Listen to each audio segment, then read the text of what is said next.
The turning point for me are the Asian Games. The people from the Olympic Committee, when they attended this event, they're like, okay, now we get it.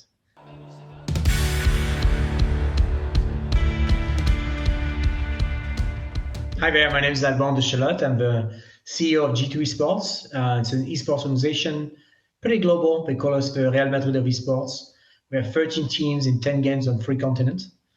And I'm also a member of the Esports Commission, the International Olympic Committee. So I've been participating to the conception and advising the IOC on what's now public, the Olympic Esports Games. And it's a huge moment because we now know there is going to be an official Olympics esports event. Can you just explain how that's going to work? Because it's getting started from next year, right? It's just out of the bat, it's public now, it's coming. So we are going to have a dedicated Esports Olympic Games. So instead of being kind of like a side gig from the Summer Games or the Winter Games, esports and gaming as a whole will be the 3rd official Olympic Games. So you have Summer Olympics in Paris this year, Esports Olympics next year, Winter Olympics after that, and again, Esports Olympics before LA. So it's very exciting. It's going to be a dedicated event to celebrate gamers and esports fans. And why was the decision made to go down that separate route? So instead of having it scheduled alongside Paris next year, to put it in its own year, like, as you said, with the Winter Olympics? I was not part of the decision. I was only advising and supporting. But I would say that it's pretty clear that the Summer Olympics and the Winter Olympics are very successful already. It's very clear that we need to build a connection with this Olympic movement and the youth, and we need to create something special to find the balance between the historical games and the new games. And for me, it makes absolutely sense to pay respect and celebrate gaming by having a dedicated event. You've been advising in the background for a while now. How did you manage to convince them that this was what they wanted to do and that they wanted to have this really big event? Because I imagine there might have been some people who were quite hard to persuade. I did nothing. They came to us with the intent, with the decision, with the motivation to do something special for gaming and esports. It's part of the agenda, strategic agenda 2020+5, to connect with the audience, the youth audience, where they are, and to leverage gaming and esports to do that. So it was strategically decided, and we're just part of the discussion about how to implement it. When I think about why now, I feel like, first of all, because now for 20 years, esports and gaming has been growing.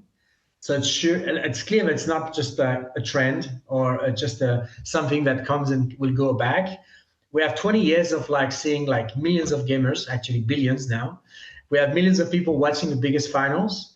And, we have also seen the youth, and it's something that's very special for them. This is their sports, So that's special. I think we have also some international federation like FIFA with Esports FC, basketball, cycling with Swift, that have been very successful at using the gaming and the entertainment of virtual games to connect with audience with their sports. So there's less of a fear and more kind of an excitement for the potential. And finally, I would say the turning point for me are the Asian Games. The Asian Games officially added League of Legends and other games on their list. And suddenly you had a lot of people watching, a lot of people attending. And I think the people from the Olympic Committee, when they attended this event, they're like, okay, now we get it. Now we see that this brings so much potential to connecting with this new generation that we need to take it seriously. Something that's a little bit different compared to the Summer and the Winter Olympics, though, is that, at least in the short term, they're not going to be moving around very much. They're going to be in one location. Can you explain why Saudi Arabia as the host? I'm not sure of that. From what I heard, this is a strategic partnership with a host that has a lot of capabilities, and we can talk about that in a second. But they just said that it's going to come regularly to be hosted in Saudi. So my understanding is that means that we're going to go several times, but not all the time, just to put this into context. Why Saudi? I mean, first of all, because the local authorities in Saudi are very passionate and very supportive for esports. They just created a massive events with Esports World Cup, and they have shown that they are committed for the long term. Second is they do it for a reason. I think 70% of their constituents are passionate gamers. And if you're a gaming publisher or gaming team like us, this is the fastest growing region of the world right now for gaming and esports. So this is why finally I would just say like the IOC always brought the idea to bring a property, an event to a country to create some bridges. I remember when Beijing was elected to host the Summer Olympics, it created kind of like a moment of like creating bridges with like China. And I see the same way gaming, entertainment in general could be a bridge now for Saudi Arabia. Of course, you won't need me to point out that there's been a lot of criticism about Saudi Arabia as a host. Some LGBT players, women saying that they don't feel like they'd be welcome. Are you expecting to have those kind of conversations with some of the national Olympic committees? And at the very least, is that something that came up when you were advising the IOC on this? We've not been involved in the discussion with the host cities. I know several cities apply and wanted to be the host. This 12 years partnership sounds like an amazing opportunity to have a founding partner to launch the property. But what I would say is that, we have been attending multiple events all over the world with our teams, and we have been super well treated in Riyadh when we attended Games 8 and this summer Esports World Cup. I know there's a lot of commitment on their side also to show all the changes that they are implementing in their country and to use this platform to be open to anyone. I think that's the way they describe it. So I look forward to it. What I would say is like as a team, as players, as athletes, we want them to play in the best tournaments, the best teams, and therefore want everybody to participate. So you mentioned the Esports World Cup there. It feels like we've got lots of big new announcements, lots of tournaments. Are we in danger of having too many things going on? I don't think so. And we can talk about it, but I think this one will be very different from anything we have seen in the past. The same way I think the Esports World Cup is very different from anything we have seen in the past. So if these new events are bringing value to the community, to the players, to the fans, and they are clearly positioned, I think there's room for new events. In addition, I would say we are very focused on, let's say, Counter-Strike or Dota 2, maybe League of Legends, which are games where it's true, there's a lot of competition, but there's a lot of other games that don't have enough stage to play on. There's a lot of stage where we would love to have more opportunities for players to go on. And so I think if it's maybe true that in some games we're already a packed calendar, there's so many games that are not. And the benefit of events like Esports World Cup and now the Olympic Esports Games is that it's going to be multi-game. So all the smaller games or games that don't benefit from as much support from their publisher to have international events will benefit, and all players will have more stage to show their performance.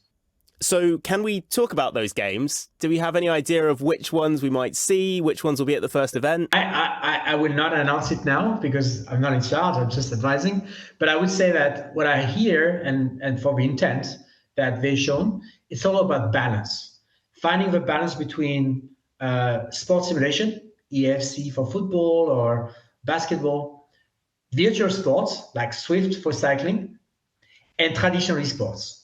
And for traditional esports, I think there's a clear opening for MOBAs, so hopefully League of Legends or Mobile Legends, like games that are a bit more strategic and away from sports simulation.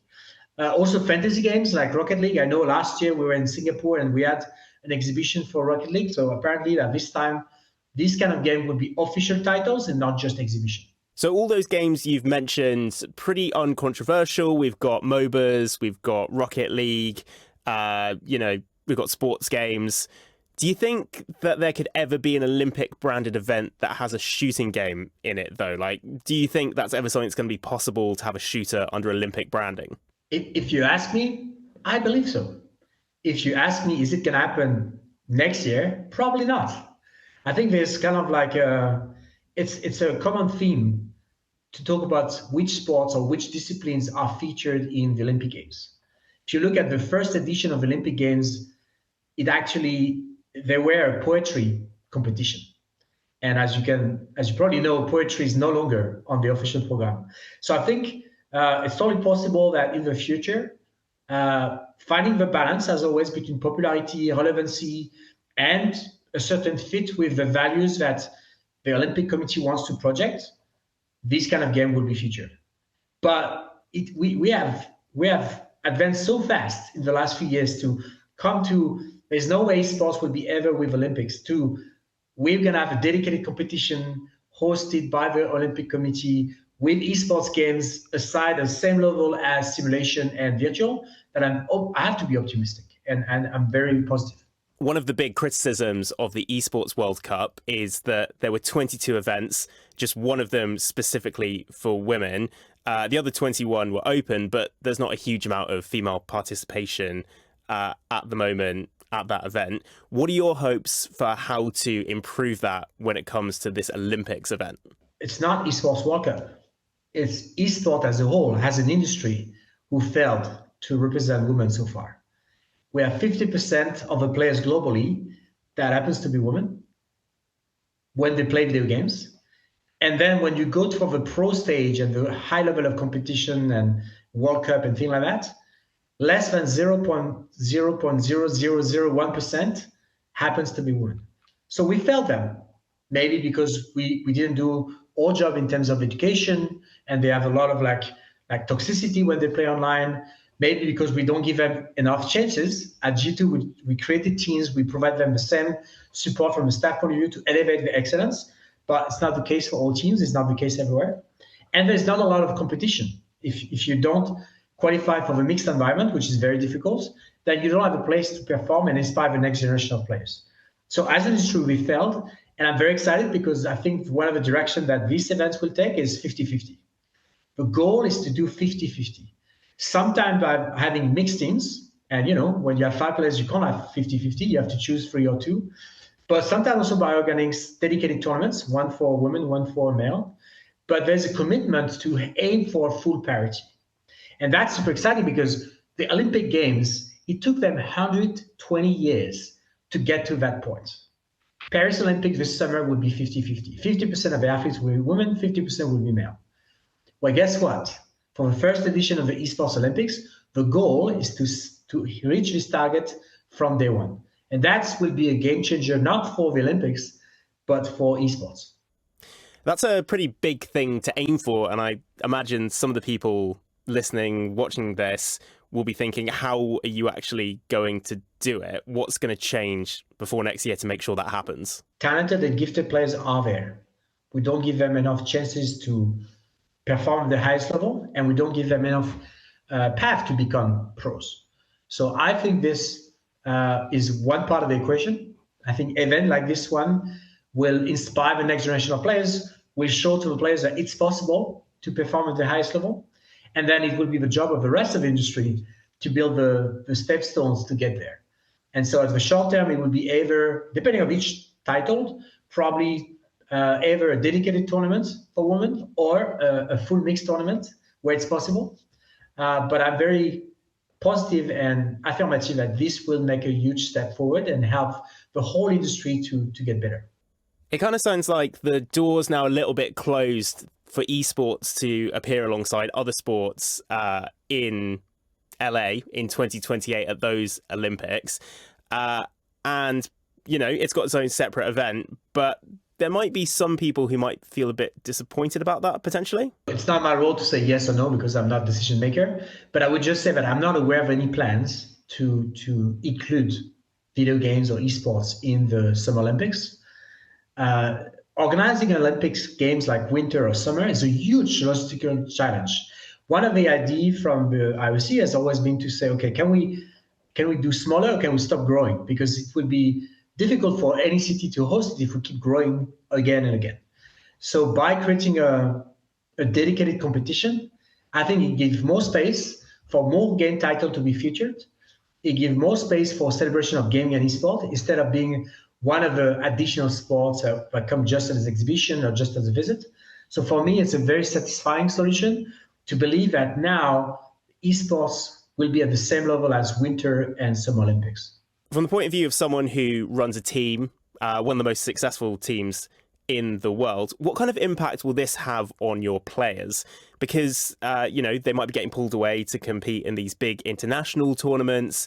There might be different connections they can form with players. What's the impact going to be? What's going to change? I see the long term, okay? I don't want to talk about, oh, who's going to pay them? Should we receive indemnity because we give our players to the teams? It's probably going to be a small tournament for each game, so it's not going to impact massively the calendar. And on the other side, it has huge potential. I was in Singapore last year when our Rocket League women's team was playing on stage and participated to the opening ceremony under the Olympics logos. This is amazing. The pride in their eyes, the fact that their parents had to find a passport for them to travel to represent. I think this is what I want for every single player of G2. And I believe this will also help us to connect with the BBC and talk to a mainstream audience about something that they don't know and discover this amazing community, this amazing passion, the quest for excellence, and the individuals that will become the heroes to win the trophy for the national team. So for me, I see the bigger picture. I think esports has struggled to break through to talk to audience that are not passionate about gaming. This is a great opportunity, and therefore, even for G2, I believe that this is going to help us take esports to the next level. And when there's that first event, we've got people competing and there are the Olympic rings on screen alongside esports. What impact is that going to have? What's going to change? I think for the parents, it will be a moment of immense pride. For the people from the city, it will be someone that they don't know that become an Olympian and represent them. And for the country, it will be, this national pride that we have seen from all the competition in football recently, where people come together and celebrate the heroes of their country. So I think it's going to make a huge difference of touching emotionally people that are not being touched so far by esports. And a last one from me. Obviously, we don't know the kind of details of what opening ceremony there's going to be. But if it's similar to the Summer and Winter Olympic Games, there'll be something, with a flag ceremony, probably at the beginning. What kind of emotions will there be for you when you see that finally happen? Well, I'm French, so I will cheer for the national team of League of Legends, potentially with one of my players, Ansama, representing my country. Playing against the Spanish team. We have been dreaming of this France against Spain with the best player in the world in League of Legends for years. So that's exciting for me as a fan, not as a professional, just as a fan. Other than that, I think, to see some of the players that we selected when they were underage, that we helped become the best version of themselves as athletes, being selected to represent their country. Wherever the country, we have Chinese players, we have Malaysian players, we have French players, German players, Turkish players, American players at G2, will make me super proud. We've got lots of events in esports already. What makes this one different? I think the main thing, and that's something we have been discussing a lot, is this idea of national teams. It's in the DNA of Olympic Games. People don't represent their club, they represent their country. They have a national flag, they have national equipment, apparel. And for us, that makes this event very special.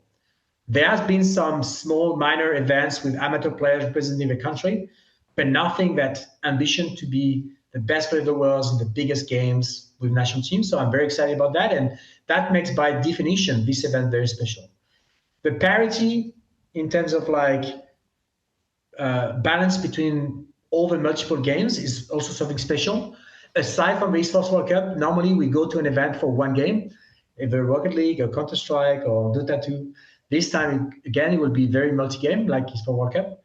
And then finally, the mixity in gender, which I think is very important, desperately needed by esports industry, and will give us an opportunity for the best player in the world to showcase their talent and inspire the next generation to believe it's possible for me to have a role to play in esports at a professional level. Just to follow that one up, obviously you talk to lots of esports players in your team. Is there a real want to compete under the national flag? Do people want to do it? I think if you follow a bit the conversation about Rocket League and Overwatch back in the days at the World Cup for their game, and League of Legends also often had this conversation about creating the Euro Cup or the World Cup. Yeah, everybody wants to see what a Danish team will do against a Korean team. I would love to see it too, So I've seen a lot of players making the guess or what the team could look like. So this aspiration to be part is clearly part of the discussion.